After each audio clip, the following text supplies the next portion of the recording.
Welcome back to Talk Tickers. You are listening to the premier earnings call summarization show for the busy investor who wants the signal, not the noise. It's good to be back. Today, we are looking at a set of numbers that, quite frankly, made my head spin when I first saw the print.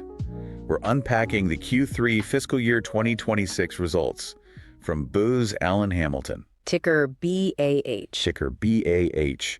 And these numbers dropped on Friday, January 23rd. And you're right. This report is a fascinating study in contradiction. I mean, if you were an algorithm just scanning headlines, you'd think this company was in deep trouble. Right. But if you were a trader watching the tape, you saw a party. A huge party. Exactly. Yeah. And that's where I want to start. There's this immediate tension here. We have a company that missed its revenue targets by a landslide. We're talking double digits. Yet the stock didn't crash. It rallied. It rallied. It jumped from about 95, 96 bucks to finish the day over 102. That is nearly a 7% move on a day where they told us they made less money than expected. Make it make sense. Please, make it make sense. Well, it's definitely not delusion on the part of the market. It's a shift in what Wall Street is currently valuing. This quarter was basically a stress test. The market was asking a very specific question. Which was? Is Booz Allen a struggling contractor facing headwinds, or are they a lean, mean, profit-generating machine that can just weather a storm? And based on the stock price, the market decided they are a machine. Precisely. Investors decided to look past the top-line messiness, which, we'll get to, and they fell in love with the bottom-line resilience. They proved they can protect profit margins. Okay, let's look at the scoreboard before we get into the how. The headline, adjusted non-GAAP EPS, came in at $1.77. And just to pause there, when we say non-GAAP, for anyone new to this, we are talking about earnings that strip out one-time accounting events. It's supposed to show the real health of the business. Right. The real number was 177. The consensus estimate, what all the analysts thought they'd do, was only $1.27. They beat the street by 50 cents.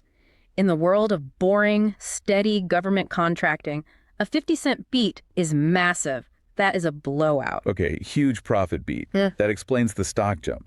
But then I flipped the page to revenue. $2.6 billion versus an expected $2.7. Yep. That's a 10.2% decline year over year. Right. So, help me out here. How does a business shrink by 10% and yet everyone is high-fiving each other? You have to peel back the onion. That 10% drop isn't spread evenly across the company. It's really a tale of two cities inside the portfolio. Okay. On one side, you have the national security business, so defense and intelligence. On paper, the headline says it's down 1%. But if you actually adjust for the impact of the government shutdown, it grew about 4%. Ah, right, the shutdown. We just lived through the longest government shutdown in history. I guess I shouldn't be surprised it showed up in the numbers. It showed up in a big way. You have to remember, Booz Allen is a services business. They sell time, they sell people's expertise. When the government shuts down, those people literally can't walk into the building to work. So it's not like a factory where you can just make the widgets later? Exactly. Think of it like a grocery store. If you close for a month, the produce on the shelves rots. You can't sell those bananas next month. They're gone. It's spoilage. And did they quantify that? They did. Management said the shutdown pushed $50 million in revenue and $20 million in profit out of the year entirely. Just vaporized. Okay, so that explains the defense flatness. But what about the rest? You said it was a tale of two cities. The other city's burning. The civil sector, health, energy, the IRS was down 28% year over year. 28%. That is a crash, not a decline. It is ugly. Management is calling this a reset year. Basically, the priorities in Washington are shifting away from legacy IT work, just keeping the lights on. I'm moving heavily toward data readiness and AI. And the civil sector is caught right in the middle of that transition. It bore the brunt of the budget cuts. So we have revenue down huge in civil, flat in defense, but profit is way up. I'm looking at the math here, and it's how do you make more money by doing significantly less work? You cut costs ruthlessly. This is that margin credibility I mentioned. They executed a cost reduction program that dropped their run rate spend by $150 million. $150 million is a lot of paper clips. Where did those cuts actually come from? People. It's always people in this industry. Headcount is down to roughly 32,000. Customer-facing staff was down 2% just from the last quarter. Wow. And they were surprisingly transparent about this. About 2.5% of that was involuntary termination. They hired people. They did. They're trimming the fat. If you aren't billable, meaning a client isn't paying for your hour right now, you are a cost.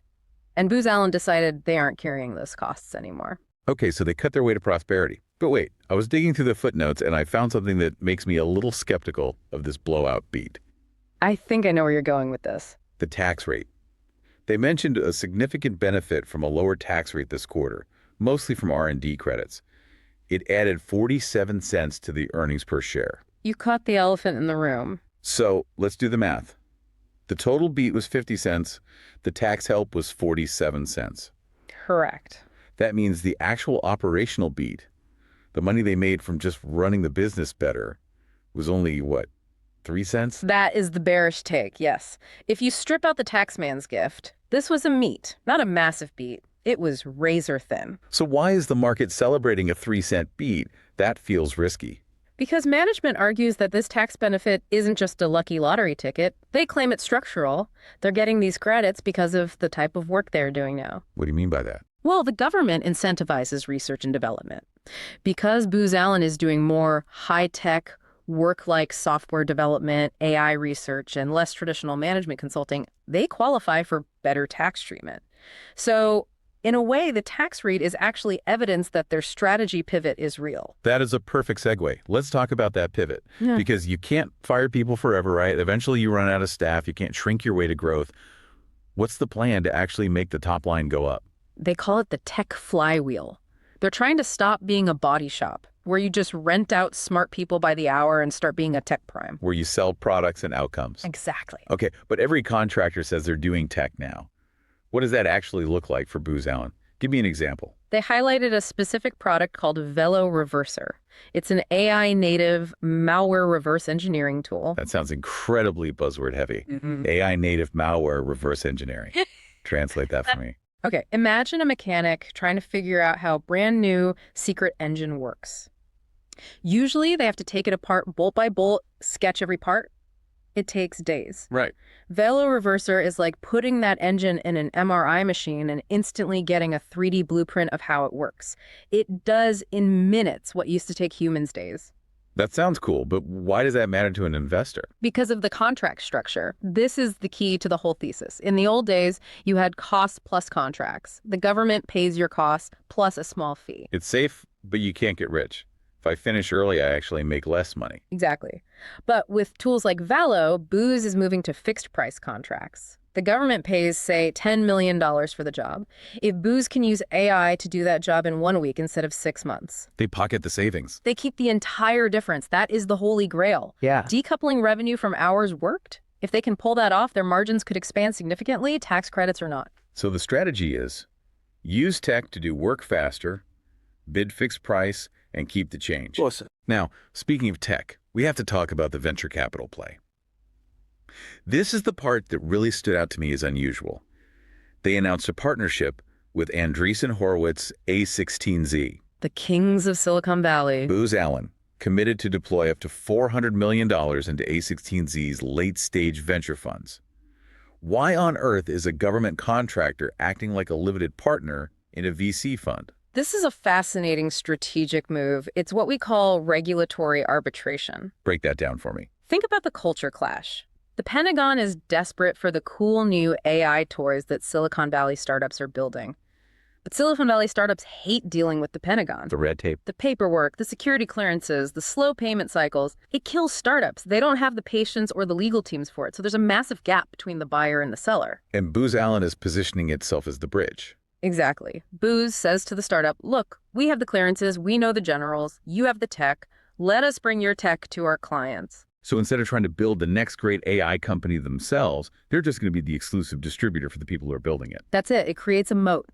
If you are a general and you want the absolute cutting-edge defense tech from some pre-IPO unicorn, you can't just buy it. You go to Booz Allen because they're the partner. That is incredibly smart. Yeah. But is there actual demand for this? We just spent 5 minutes talking about how the civil sector revenue crashed. Is the government actually buying this high-tech stuff? The backlog suggests they are. They reported a record backlog of over $38 billion. But the number that really stood out to me was the pipeline, the work they're currently bidding on. And what's that look like? The FY27 qualified pipeline is nearly $53 billion. That is up 12% year over year. So despite the current revenue dip, they're bidding on more work than ever. Yes. And even in that disastrous civil sector, the pipeline is actually up 10%. They're seeing green shoots. They're seeing a demand for AI-enabled public health, aviation safety. The government knows it needs to modernize. We should also touch on the macro environment, the political tailwinds. They mentioned alignment with the Trump administration priorities on the call. They did, and specifically, they called out space, the border, and cyber. No surprises there. Right. But there was a listener question on the call about a specific rumor, a potential $1.5 trillion defense budget. Which would be an enormous jump from where we are now. Management obviously didn't confirm the number, but they didn't really shoot it down either. They used this language about recapitalizing the industrial base. Which is code for buying new stuff. Yeah. And they mentioned a program called Golden Dome. Golden Dome. Sounds like a Bond movie. It does. They were very cagey about it, which usually means it's highly classified. It's likely a massive integrated air and missile defense architecture. If a $1.5 trillion budget materializes, it's not just going to buy more tanks. It's going to go to space, cyber. And these massive architectural projects, Booz Allen is telling us they are leaning forward heavily into that. All right, we've covered the numbers, the strategy, the politics. Now, it is time for our favorite segment, the part of the show where we take off the sensible analyst hats and put on, well, let's call them our visionary fleece vests. It is time for Not Financial Advice. Disclaimer. This is absolutely not financial advice. Do not do this. Yeah. We are just two voices in your headphones exploring outrageous possibilities. Yeah. But based on this earnings call, I have a trade idea. I call it the Silicon Valley hedge. I'm listening. Pitch me. Okay. You go long Booz Allen Hamilton, so BAH, and you short the legacy primes, the big metal benders who build ships and planes. So you are betting on code over steel. Exactly. Here's the rationale. We keep hearing about this potential budget explosion. The market thinks that money goes to aircraft carriers. I think the market is wrong. Go on. Modern warfare isn't about the hull. It's about the brain. It's autonomy, cyber, and space. The traditional primes are capital intensive. They're slow. They're still trying to figure out how to weld things faster. Meanwhile, Booz Allen is acting like a venture fund. It's exactly. With this $400 million A16Z bet, Booz Allen has effectively transformed itself into a tech holding company that happens to have a top secret security clearance. I mean, think about it. As a retail investor, can you buy shares of Anduril or Shield AI? No, they're private. You can't touch them. Right. But Booz Allen is partnering with them, investing in the funds that own them.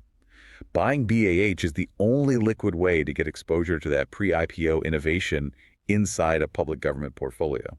That is a fascinating way to frame it. You're treating BAH as an ETF for defense tech unicorn. Yes. So the trade is, if the budget explodes, the legacy guys get a little bump, but the real alpha, the real upside, is in the AI and cyber layer. If the DoD decides the next war is fought with algorithms, not ammo, Booz Allen is sitting in the backyard of the people building them. You short the rust, you buy the brain. You got it. It's a plausible theory. It's risky, though. If the government just decides to buy more battleships, your short position blows up. But that's why it's a hedge. And that is why it is not financial advice. Yeah. Just a wild theory to keep you entertained. I like it. It connects the dots between the cost cutting and the VC spending in a way I hadn't really thought about. So, to wrap this all up, Booz Allen Hamilton delivered a better-than-feared quarter. Much better than feared. Revenue was messy. Thank you. Government shutdown. But the margins are stellar due to serious cost discipline and, that controversial tax break. And the market rewarded that pivot to profitability. They proved they can protect the bottom line even when DC turns the lights off. The real test comes next year. They have a $53 billion pipeline. The question is, can they turn that pipeline into actual revenue, or will they just keep cutting cost to hit their EPS targets? Because you can't shrink your way to greatness forever. At some point, you have to grow the top line again. But for now, they've bought themselves time and credibility. And that is the signal. Thanks for listening to Talk Tickers. We'll be back with the next print. Keep watching the tape.